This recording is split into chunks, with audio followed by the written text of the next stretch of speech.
If you're a regular viewer, you know I like to do a first impression video followed by a review and final verdict type video after I've had a bike for a while. And I had a first impression video scripted, but after a few days and an extra 435 miles on the bike, I scrapped it. So this isn't that first impression video, it's a deeper dive after a decent amount of road and off-road on the bike. I'll still be doing a review and final verdict type video at the end of the loan, but I thought this was a better start than a short couple of hour ride.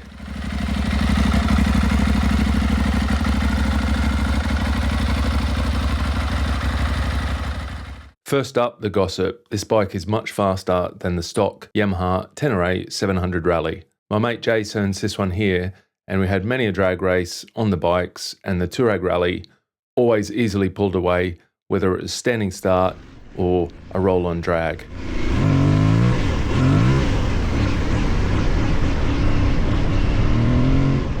Also, just to hit this home, this bike is actually a 660 and the Taureg is obviously a 700. I like how this one is less capacity, but more powerful. And this isn't going to be a Taureg bashing session because I own one, but I do know that there's a lot of people out there who'll be comparing these two bikes, so I thought it was worth knowing.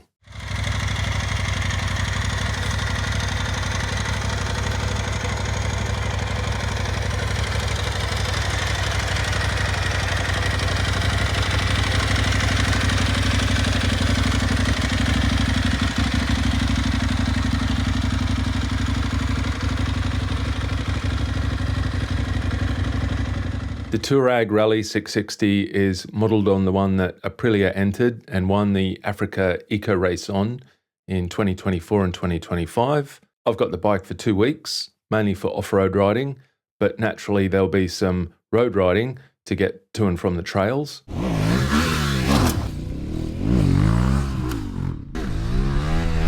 It always surprises me how different bikes look in the flesh compared to their marketing photos on the website. First thing I noticed about the Tuareg was how minimal, functional, and well put together it all is. The thing just looks so purposeful, and everything that isn't needed just looks like it's been stripped off, and all the parts look heavy duty and ready for a good old-fashioned thrashing. Before we get too deep into my thoughts on the bike, let's talk about what makes this bike different to the standard one. If you know all this, skip forward a couple of minutes. The Rally features a new SC Project titanium exhaust and comes with a sharper, rally-specific engine map for quicker throttle response. The Kayaba suspension retains its 240mm of travel, but gets revised internals, firmer damping, and a linear spring rate for better control and stability over rough terrain. The standard Tuareg uses progressive springs, which start out soft to soak up small bumps and road imperfections easily, but then get progressively stiffer deeper in the travel to prevent bottoming out. The linear springs on the Rally means the spring rate is constant throughout the entire range of travel. This is a trade-off. It gives you the predictable and stable feeling needed for high-speed, aggressive off-road riding, but as I noted, it also means that the bike feels noticeably stiff over smaller bumps on the road and the trail. More on this later, back to the differences.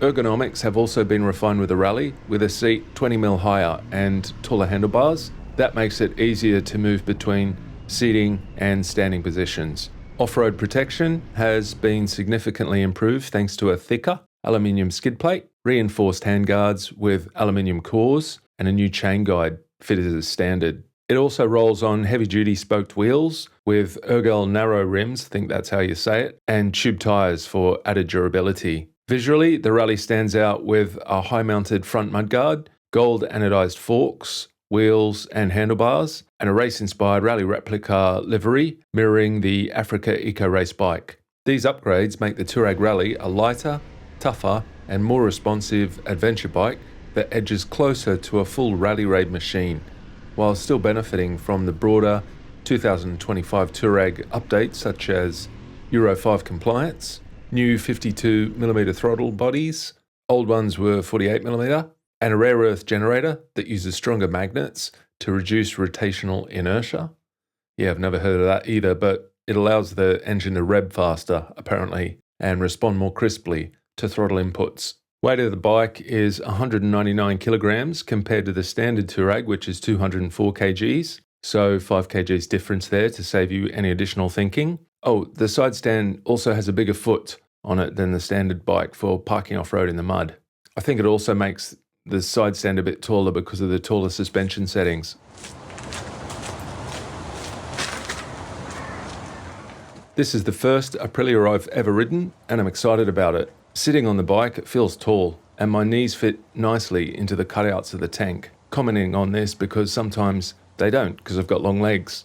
Incidentally, my mate who's in this video on his Taureg Rally is 6'6", and his legs don't fit into the cutouts of the Tuareg. Seating position feels neutral, and the bars are a good height for me, sat or stood. Controls feel solid, and switchgear looks similar to what I used last year on the Moto Guzzi V85 Strada. Cruise control is fitted here as standard, which is a massive plus in my books these days. Yeah, the engine on the bike is powerful, and it has a nice sound from the exhaust, and also the air intake when you give it a handful.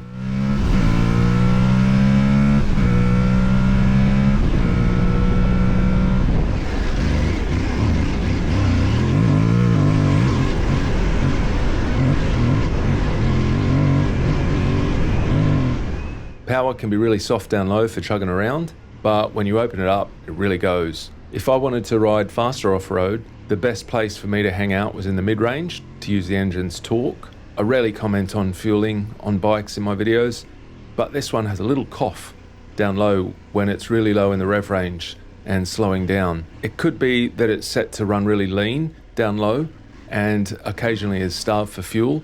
You know, this is a minor point, but it's worth noting. And it only happened to me a few times while I was riding it, and I couldn't replicate it, but it did happen.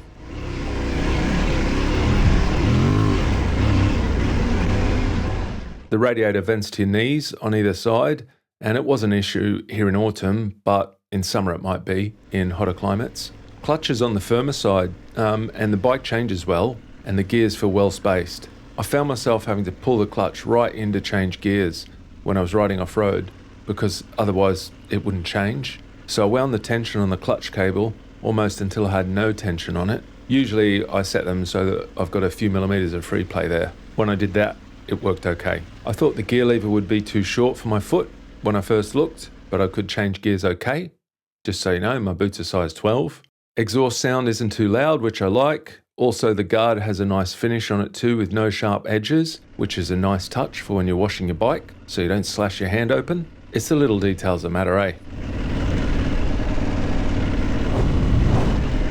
On the motorway, the cruise control was lovely to use. Fairing and tank do a great job of directing wind around your body. I like how the tank goes wider at the top here, and check out how low it goes into the chassis. Also check out how stripped back and minimal it all is under here.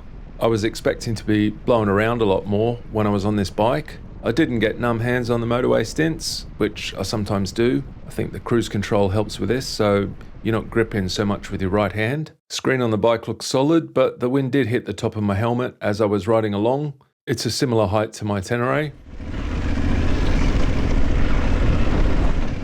I have done loads of off-road on the bike now, and it's really neutral and easy to ride. Everything feels in the right place, and almost nothing gets in the way when you're moving around on it. The bars are nice and high, and I don't feel like I need risers on it. Usually I do. Check out these guards that are in place to protect the brake reservoir and your boot from the chain. Aprilia has made them the same each side here, which helps make the bike feel really even between your feet.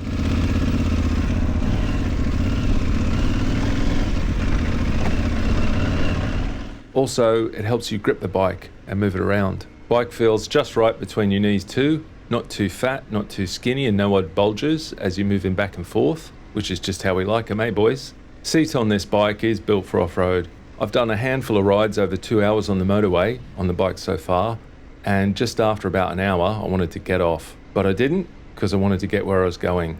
But the seat's meant for off-road anyway, so you're never going to get everything you want. Also, probably the longest seat I've ever seen on a bike, and it's not just a one-position seat either, like some adventure bikes are. So it lets you move back and forth on the seat to help you change your weight on the bike. Also gives you other positions to sit in if you get tired of sitting in one spot.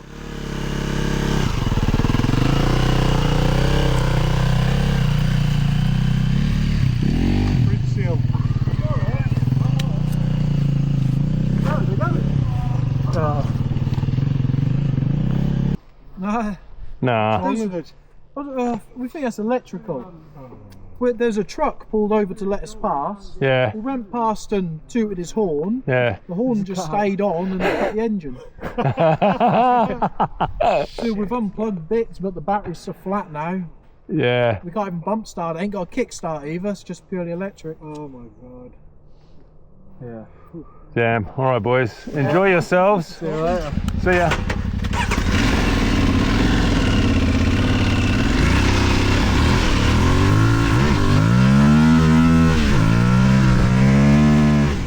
The bike turns really quickly and easily, much better than my Tenere. Also, the bike is very stable on the motorway too.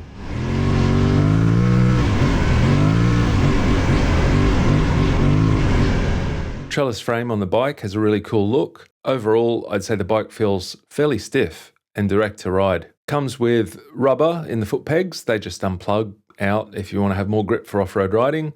No tools needed to take them out. Brake lever tip can be unbolted and positioned up or down to quickly change the height of the lever. I'm not really into doing this though. I usually just set it up for off-road and then use it like that on the road. Bash plate looks great, but like a lot of adventure bikes, it's a big bucket for mud to collect in. No rack on the bike, but I tied my tools and things to the back of the bike using straps like this, going around the red frame. It was a good compromise, but it did squash me in a bit on the seat, especially because I had a backpack on too. I've set the rider sag on the suspension, front and rear, to 30%, and this has got to be the only press bike I've ever had that has springs that suited my weight. I wound the compression off, both front and rear too, so I could see how much travel I was using on the fork and shock. While I had the bike, I bottomed neither front or rear, even with the compression wound all the way off, which I thought was interesting. So overall, yeah, I'd say the stock suspension on the bike is set up on the firm side. I haven't ridden the standard Tuareg with the progressive springs, so I can't comment on the linear versus progressive springs here. As I said before, a trait of the linear springs is that they're better suited for off-road riding at higher speeds compared to the progressive ones, and they have less bump compliance though. And this is true because the bike doesn't react well to small bumps on the trail or the road, and it makes the bike feel stiff overall. I still haven't finished tweaking the suspension on the bike, but I have a good understanding of it so far, so watch this space.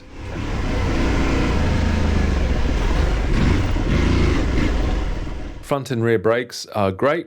I've seen one reputable tester comment that he doesn't like the ABS on the front of the standard Tuareg, but I didn't have any issues with the ABS at all when I rode it. I always used off-road mode when I was riding off-road. Just on the modes, so far I've mainly used Explore and off-road. Haven't delved into the individual one yet, but I'll be going there over the coming weeks.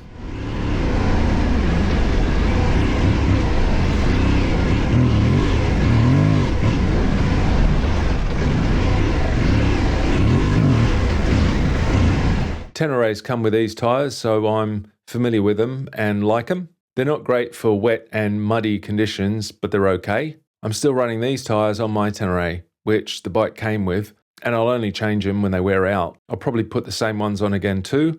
My theory is that if it's too boggy to ride the bike with the standard tyres, I should be on another bike. Everyone hassles me about this.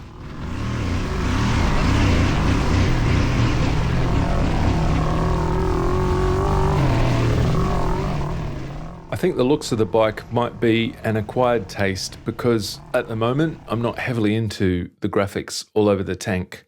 Just on the minimal look of the bike, I think it looks great for off-road, and there doesn't look to be too much to break if you drop it.